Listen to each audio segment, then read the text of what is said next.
everybody and welcome back to the Artlife YouTube channel. I'm Mrs. B and I'm here to show you how to get creative.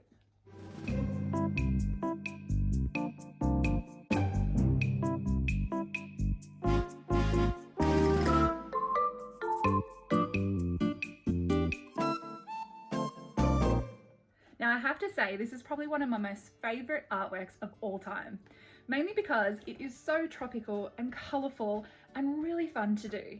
It has lots of different layers and therefore lots of different skills that you're going to be building during this task. Now, firstly we started off with watercolours, then we used some acrylics for some details, and then we used some really special paper clay to create a three-dimensional flamingo. Come with me and I'll show you how to do it. Now this task can actually be adapted, doesn't have to be a flamingo. And the scope is huge. All you need to say to the students or your child is create an animal and a background for it. So I've done a tropical background with a flamingo, but obviously you could do a zebra in the jungle. You could do a monkey swinging from some vines. I'd love to see if you've adapted this task and if you've come up with something of your own. So please tag me at Artlife Art Lessons on Facebook so I can see. What you're going to need for this tropical kind of task is some watercolours to do our sunset background. You'll need some acrylic paint, mostly just a couple of green tones, and some magic clay. Now this stuff is fantastic. It is nice and soft and easy to mould and then sets hard. So I'll show you where I get my magic clay once we start that part. You could also, as an optional extra, use some pastels or a Sharpie if you're wanting to add some details over the top. Let's get started. Now I love giving myself a bit of a border using masking tape. The main thing is to make sure you don't stick down the masking tape too tight onto the paper, otherwise it will rip and that will be such a shame. So I'm just giving myself a nice border there for my artwork. I'm working in an A4 portrait style today, but this can be a larger task, absolutely can be a larger task. And what I'm focusing on now is creating a background. Now you have to think of what might be around where a flamingo is. We're going to create the flamingo out of some special clay later. But for now, I want to create a really beautiful sunset tropical kind of scene. And I'm going to do that with some watercolours. Now the first thing I'd like for you to do is to imagine a bit of a horizon line, pretty much in the middle of your page here. I'm actually just going to paint sort of a yellow line, just like that so you can see. Okay, above the line we're going to create a sunset, sort of blended sunset, and then here we're going to do a sea with the sunset being reflected. So let's start with the sky. Now I often get asked what paints I use, and these are very well loved, these ones, but they are a Micador set. They're fantastic in the range of colours that they offer, and their pigment is really strong too, and they're fairly cost effective. So this is all I use, these ones in my classroom and at home. And I've put a link down below if you would like to get some from yourself from Zart Art. There we go. So I've just painted side to side there in a horizontal kind of action. A bit of a rounded sun shape. Now when working with watercolours, you do need to use quite a bit of water because you want the colours to blend. Now I'm bringing in some orange now, and I'm working with it while my yellow is still wet, and you can see in doing that, still working side to side, but my two colours are blending, they're merging really nicely. I still want to keep that sort of semicircle shape. You can see here it's not blending, and if that happens I just need to add a bit of water. You can see it does.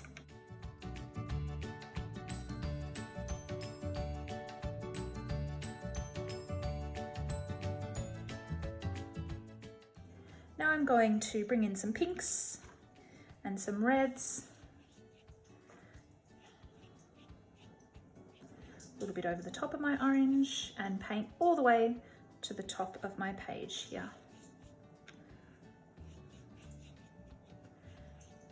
there's our sunset. I'm going to do something similar down below here. However, I'm going to start with some blue.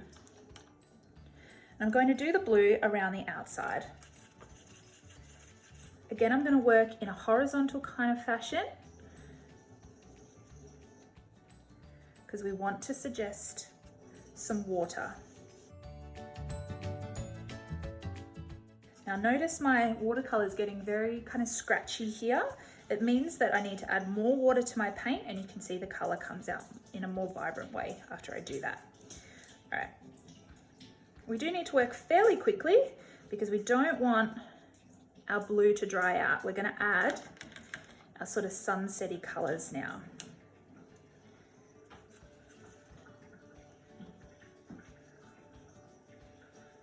Side to side with my yellow. I'm going to add a little bit of orange. You can see that the blue will kind of mix with the orange a little bit. That's fine. We don't want it to mix too much because then it'll go kind of brown colour. So I'm kind of just adding some of my sunset colours on top to suggest the reflection.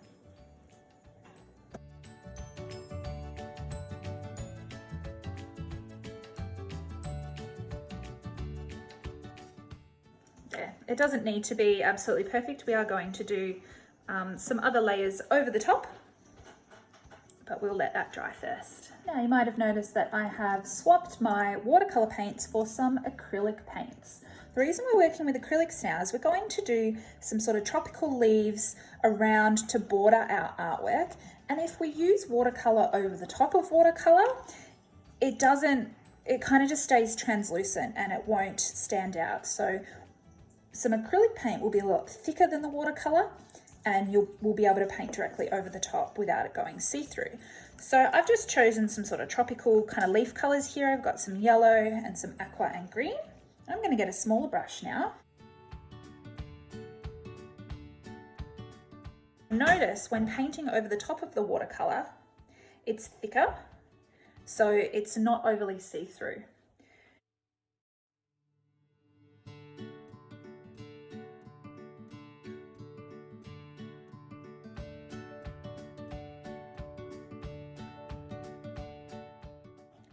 Now notice I'm using a combination of colours. I'm using the green, and then I'm bringing in some of the aqua over the top and bringing in some yellow.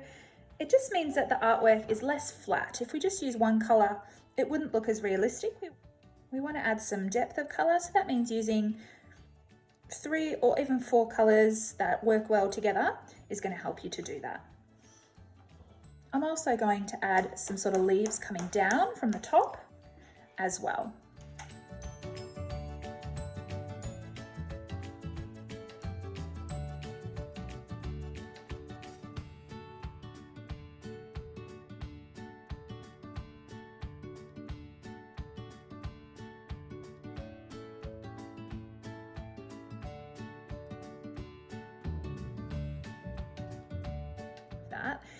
Now, once you're done, you're going to let it dry completely, and we're going to go in and add some details and create a bit of a flamingo to sit in the tropical oasis here.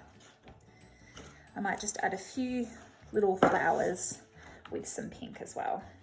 So if you're an art teacher, this is such a fantastic activity because you're using such an array of materials. You've got blending techniques with watercolors, you've got using different tones with acrylics, and we're also going to have a go at using some special kind of clay to create something on top. So it's definitely very level, definitely lots of different things to learn. Okay, we're going to let him dry. So now that my layer of acrylics is pretty much dry, I'm going to show you a few different options for adding details. Firstly, you could use a pastel.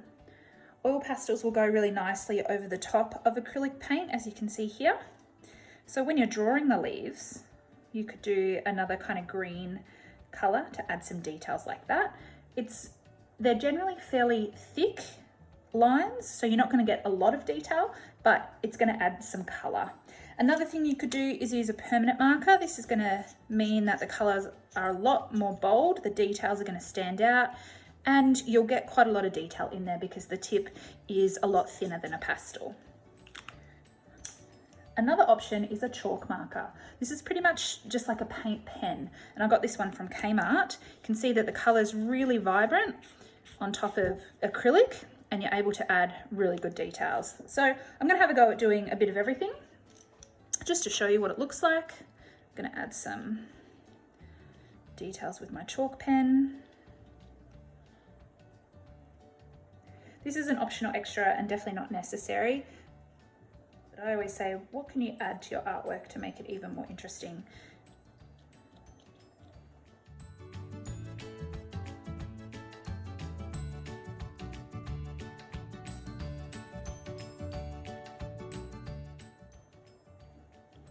So I'm just highlighting the tropical leaves now. And I've chosen a bit of a darker color there. Wonderful. So our background is pretty much done. I'm now going to work on creating a flamingo that will sit in front here in a 3D sort of way. Okay, so now we're going to create the flamingo, and I'm going to show you how to use some paper clay. This is a brand called Magic Clay, and I get it from Zart Art, and I've put a link down below if you want to get this specific brand. It's quite good because it actually has a pack that comes in really beautiful colors. I know that you can get something similar from Kmart as well. So with paper clay, it's fantastic because it's not messy at all. As you can see, it's really moldable. It's really soft, stretchy. You can actually even mix colors with it. So in the event that you don't have any pink for our flamingo, you could mix white and red together just by kneading it like this, and you will get a nice pink. This packet actually already has the colors that I'm after. I've got a bit of a brighter pink here as well, which I'm going to use together with the light pink. All right, so I'm just going to soften it to start off with. The cool thing about this is once it's out in the air, it dries hard. And so we're going to be able to make sort of a three-dimensional flamingo, and we're going to stick him onto our background, and he will pop out from the page because he will literally be three-dimensional using the clay. So I think for the body, I'd like to have, I'm going to leave a bit of a section here to make the wing this nice magenta pink. But for the rest, I'm actually going to mix these two colors together. I'll show you how it works.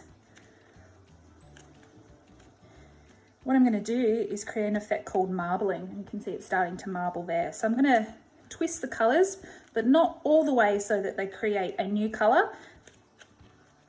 I'm going to create a bit of a marble effect for my flamingo here.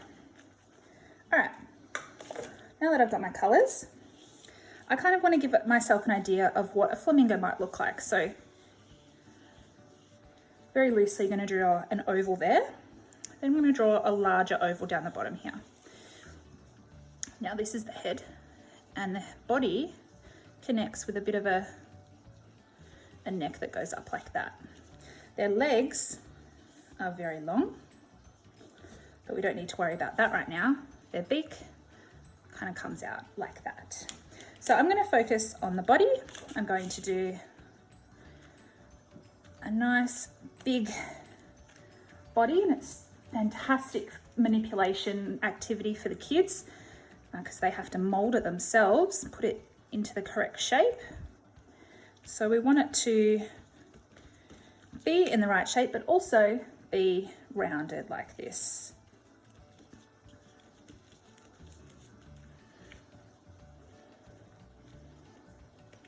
Now for the head.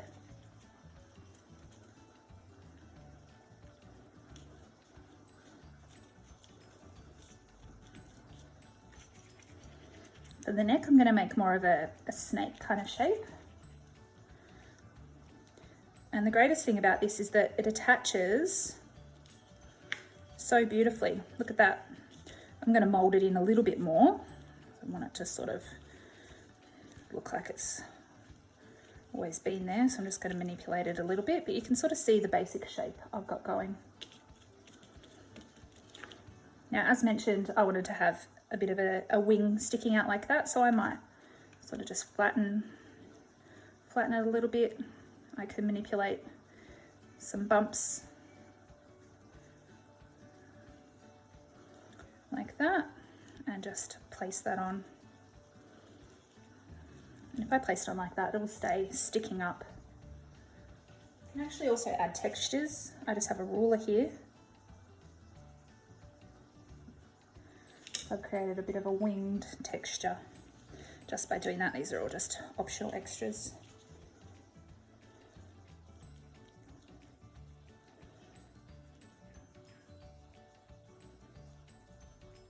See how easy it is to manipulate. It's super simple.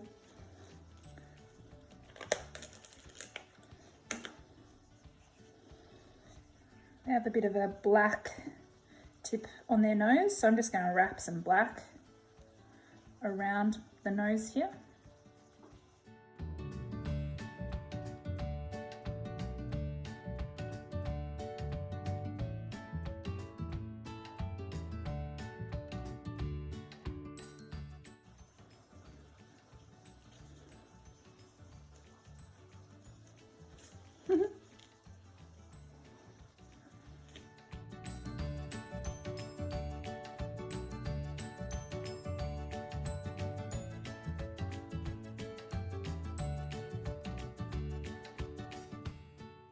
So you can start to see the idea today. You could either choose to make the legs out of black magic clay, or you could choose to draw them. I think I might make mine today. I need to be super skinny.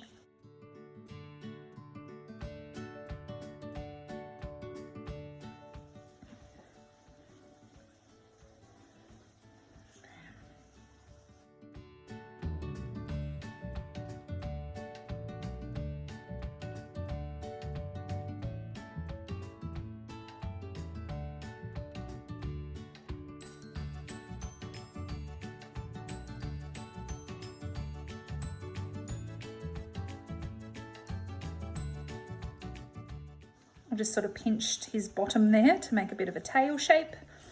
And we're going to let that dry so that the magic clay can set. After that, we might need to use just a little bit of glue on the back so that it can stick to the background. But you get the idea, our gorgeous 3D flamingo on a tropical oasis background.